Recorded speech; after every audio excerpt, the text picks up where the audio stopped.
À la une de cette édition, dans la commune de Yopougon, entre le quartier Maroc et le carrefour Niangon-Caféier, la route se transforme en parcours du combattant. Nid de poule, flaques d'eau et chaussées dégradées rythment le quotidien des automobilistes et des riverains, lassés d'attendre une réhabilitation durable de ce tronçon, pourtant plusieurs fois réparé.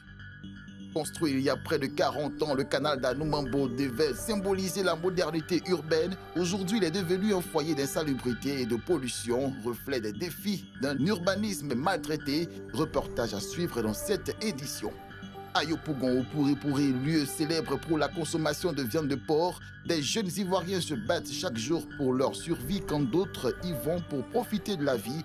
Vous verrez les images dans un court instant.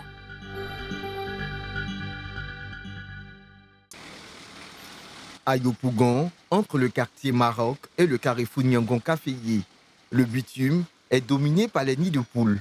Véritable danger pour les usagers de la route, parfois obligés de faire des déviations, parfois à risque, ou de tomber dans ces nids de poules parce qu'il n'y a pas d'autre choix. Mais vous voyez, c'est les trous. On ne peut pas bien rouler, on ne peut pas bien tourner, on ne peut rien faire. C'est les trous. Ça fait que tout le temps il y a un bouteille. Mais si une voiture veut tourner, on doit attendre à ce que l'autre finisse de faire ses manœuvres d'abord pour avancer à cause de l'état de la route. Ça sûrement dit aussi, ça fatigue aussi ceux qui habitent dans le quartier. La plupart des chauffeurs refusent de venir ici à cause de l'état de la route. Oui, quand je passe sur cette voie, en tout cas, j'ai des difficultés. On a des problèmes même. Surtout avec les trous là, ça nous crée des problèmes dans le véhicule. En fait, ça gâte les amortisseurs. Les rotules, les cylindres blocs et tout ça, ça les bousille. Donc à chaque moment, après ces trous-là, on est obligé d'aller au garage. Des trous béants, des flaques d'eau et des canalisations à ciel ouvert. À chaque pluie, le ruissellement emporte un peu plus ce qui reste de la route. Les regards ils sont au milieu des goudrons.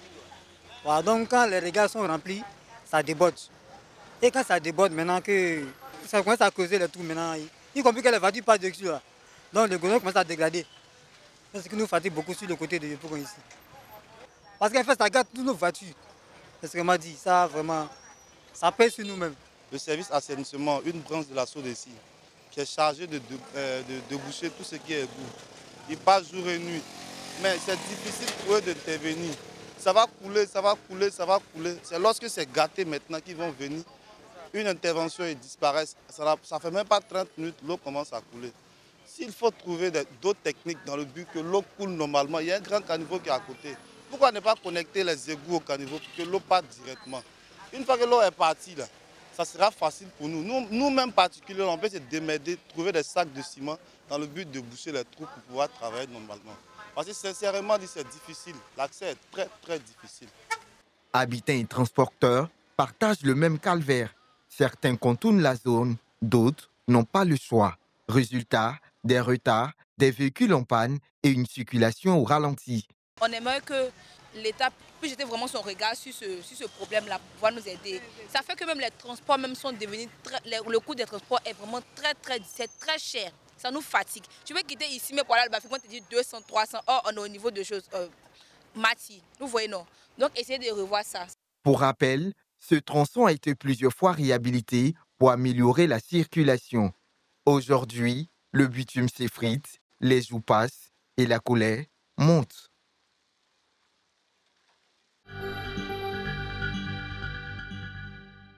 Ici, au pont d'Anoumambo, dans la commune de Makori, le canal qui devait être une bénédiction est devenu une plaie ouverte. Une eau stagnante, des odeurs insoutenables et des habitants qui n'en peuvent plus. Depuis des années, ce canal d'Anoumambo, censé évacuer les eaux pluviales vers la lagune Ébrié, est devenu un véritable cauchemar pour les riverains. Anoumambo est une commune qui est bien chic, mais à cause d'odeur, là, les gens ont peur. Si tu viens, tu es ici 1 an, 2 ans, tu vas déménager parce que l'odeur est forte. Mais si tu es en Chine, mais tu as senti. C'est ici que les salles faut se quitter, mais qu'est-ce qui se passe? Et puis nous, on souffre comme ça. Donc arrangez, on vous demande pardon, aidez-nous. Nous aussi, on veut être chic aussi, on veut faire comme les gens de Cocody aussi. Mais odeur de caca, là, on ne peut pas. Maintenant, s'ils veulent clôturer, mais mettre dalle sur l'eau là pour que ça aspire odeur là, ils n'ont qu'à venir nous aider, c'est tout. Si c'est pour clôturer l'eau là, pour ne pas que l'odeur là nous fatigue là, ils ont qu'à sciencer, ils vont venir clôturer l'eau là, ils vont mettre dalle Là, on sait que l'eau, là, lui, là en bas, il s'en va, mais nous, on est à l'aise. Voilà, donc on a trouvé une solution, quoi. C'est ce que nous, on demande. Même calvaire, un peu plus loin, à Makori-Aliodan, juste après le pont du quartier sans fil. Dans cet établissement scolaire, construit à la lisière du canal, les élèves et enseignants vivent au rythme des nuisances. C'est une souffrance. On va dire ça comme ça. Nos élèves sont constamment malades, avec ces odeurs nauséabondes, souvent enrhumées. Les effets du paludisme, là, on n'en parle pas. Donc, de façon récurrente, nous sommes tout le temps confrontés à des maladies dues à l'insalubrité de la lagune. Je vous assure que la lagune est pratiquement un dépotoir. Imaginez, même si on demande pardon à un poisson, il n'acceptera jamais de venir vivre dans cette eau-là. De par sa couleur, même vous voyez que celle-là peut tuer l'homme. Voilà, c'est un suicide qui est là exposé, auquel les enfants et nous, même population, nous sommes exposés. Bouché par des tonnes de déchets, ensablés peu à peu, le canal est désormais colonisé par les jacinthes d'eau. C'est vrai, l'État de Côte d'Ivoire avait à un moment donné voulu nettoyer.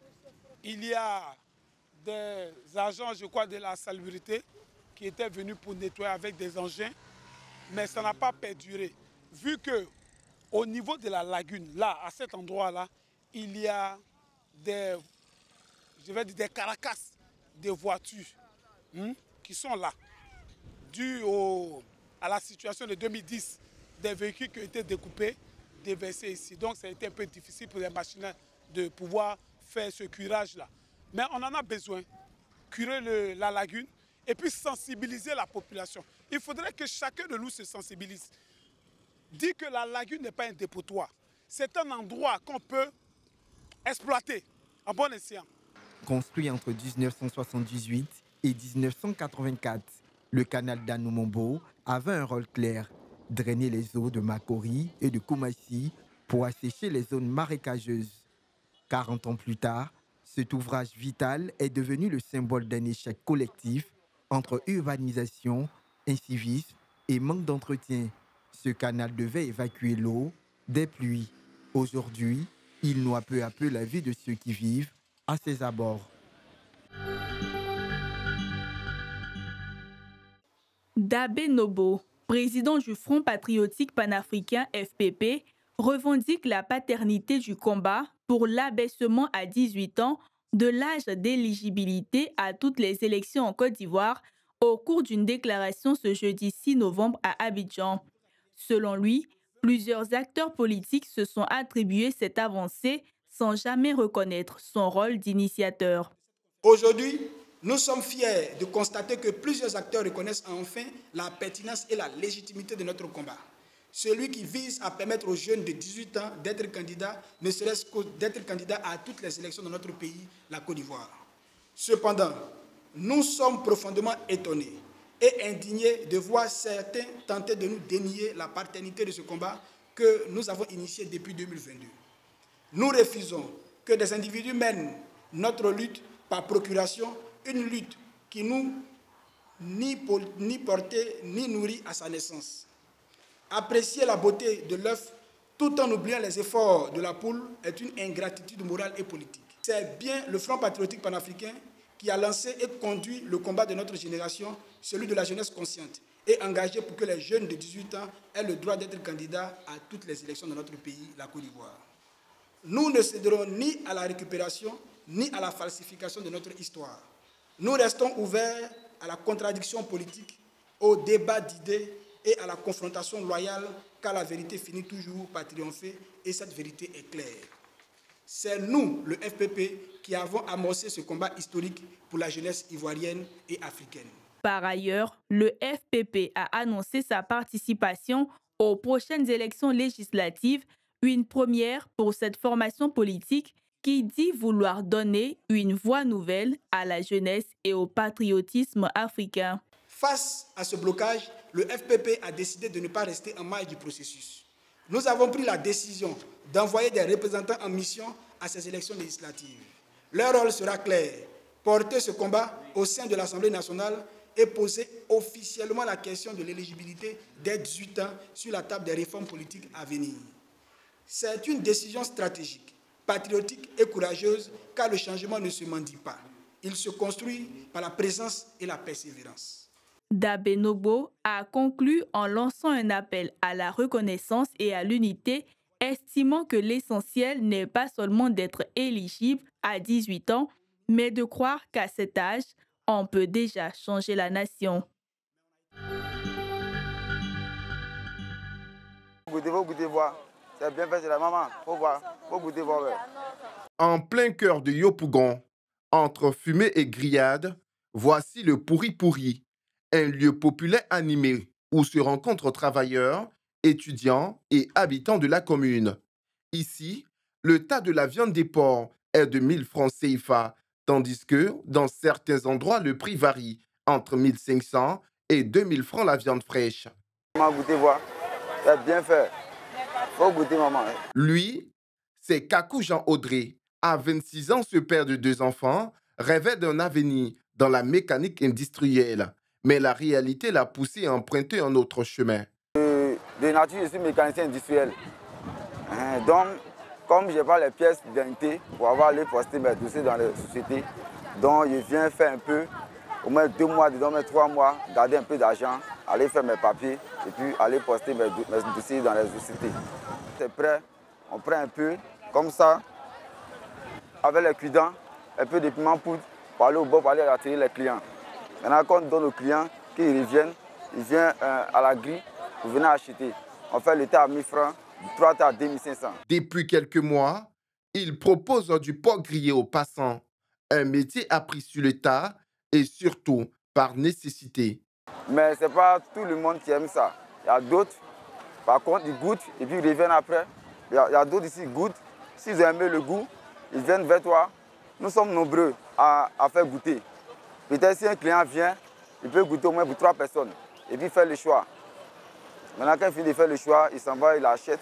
Et puis soit il l'emporte, soit il met sur place. Mais au Pourri-Pourri, Audrey n'est pas seule. De l'autre côté, une bande de jeunes filles célèbre l'anniversaire d'Anne-Marie dans la bonne humeur.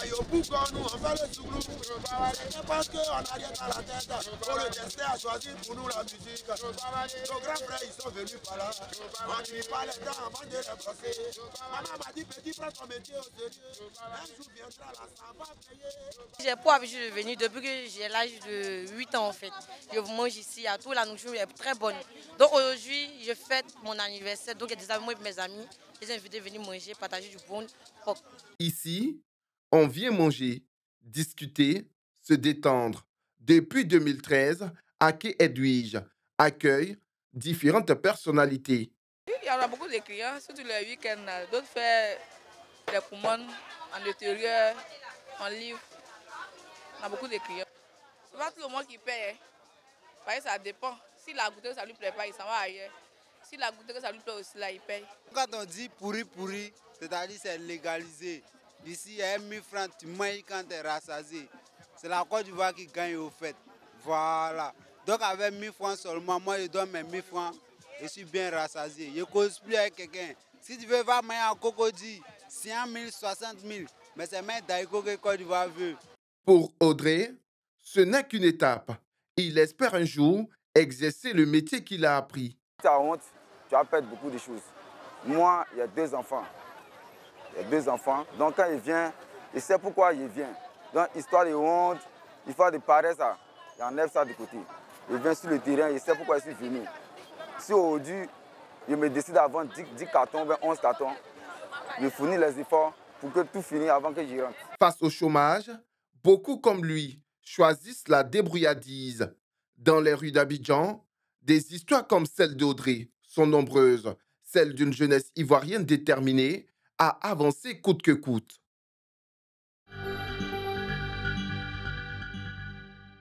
Entre 1995 et 2001, la ville de Mans a bénéficié de la construction de 3 foyers de jeunes dans les quartiers Campus, Kennedy et Belleville. Véritable lieu de vie, ils servaient aux réunions, cérémonies et activités sportives. Le foyer servait à l'abri de toute manifestation de la jeunesse au quartier. Et donc toutes les réunions, toutes les grandes manifestations de campus jusqu'à Douala-Guinée se faisaient à ce niveau. Au fil du temps, des problèmes de gestion ont conduit ces structures à l'abandon. À l'origine, les foyers avaient été remis de manière directe aux jeunes. Mais les jeunes, de par leur mauvaise gestion, ont amené ces différents foyers dans un état de délabrement avancé. Et donc la mairie, ayant procédé à la réhabilitation, en a fait ses propriétés. Au finish, ça servait d'autres choses malheureuses, des lieux de rendez-vous, des lieux de vices, des bagarres à n'en point finir. En 2019, l'équipe municipale a décidé de leur donner une seconde vie en les transformant en écoles primaires publiques. 2 sont déjà fonctionnelles, la 3e est en chantier. En ce qui concerne la transformation de certains foyers de jeunes en école primaire, la première des raisons, on a constaté pour ces mêmes quartiers en question le nombre d'abandons scolaires qui est lié au fait que les enfants doivent parcourir de très très longues distances pour aller à l'école. Ensuite, on a constaté aussi le nombre d'accidents de la route liés aux traversées de ces enfants avec des morts d'enfants. La nécessité de sauver la vie de ces enfants. De leur apporter la possibilité d'aller à l'école dans leur quartier est prioritaire à ce qui se faisait dans ces foyers de jeunes. Une décision diversement appréciée. Certains saluent une initiative au service de l'éducation. D'autres regrettent la disparition des espaces de loisirs pour les jeunes. Ça n'a pas été facile parce que la jeunesse est opposée. Nous sommes dans une préoccupation où la jeunesse doit s'épanouir. C'est quand on est jeune qu'on apprend beaucoup de choses. Et pour apprendre, il faut un lieu sain dans lequel on peut apprendre. Et le foyer de jeunes du quartier campus est un lieu idéal pour toute la jeunesse du quartier. Les enfants vont aller à l'école, mais les jeunes n'ont plus un lieu où ils vont s'épanouir. Le quartier, une grosse agglomération telle que Belleville, qui n'a pas une seule école primaire. Donc, transformer ces foyers qui ne servaient plus à rien en école publique, censée, j'allais dire, recevoir tous nos enfants. Mais quelle bonne chose! Entre éducation et divertissement, la municipalité de Mans a fait son choix. Un choix qui divise la communauté locale. Les petites et moyennes entreprises, PME, jouent un rôle déterminant dans le développement économique et social de la Côte d'Ivoire. Elles représentent environ 98% du tissu entrepreneurial national. C'est dans ce contexte que MTN Côte d'Ivoire a procédé ce jeudi au lancement d'une nouvelle offre baptisée Yellow PME. Le public attendait ce type d'offre-là. Généralement, tout était, on va dire, décomposé. Aujourd'hui, c'est tout un ensemble qu'on offre à tous les PME et les petites entreprises. Et ça sera vraiment une bonne chose pour ceux qui veulent vraiment payer une seule facture, à la fois au lieu de payer, on va dire, plusieurs factures pour ne pas s'en sortir pour finir. L'offre comprend plusieurs composantes, notamment des solutions de connectivité à haut débit, des outils de communication professionnelle ainsi que des services de stockage et de protection de données. Yellow PME, pour entrer dans quelques éléments un peu spécifiques, c'est un numéro de téléphone que vous avez avec une dotation téléphonique mensuelle qui est rechargée. C'est une box internet ou la fibre optique si votre zone est fibrée. C'est également une messagerie professionnelle qu'on vous met à disposition. C'est un nom de domaine. Et c'est aussi des licences Microsoft dans les autres packages, les packages qui sont un peu plus aboutis. Et c'est aussi un micro-centre d'appel et un outil de gestion de votre entreprise de comptabilité que nous mettons tous ensemble. On a 96% des entreprises qui sont des PME. Et ces entreprises ont besoin d'outils digitaux simples et accessibles. Depuis 2017, ce secteur dynamique a permis la création de plus de 45 000 emplois, soit près de 48% des nouveaux postes générés dans le pays.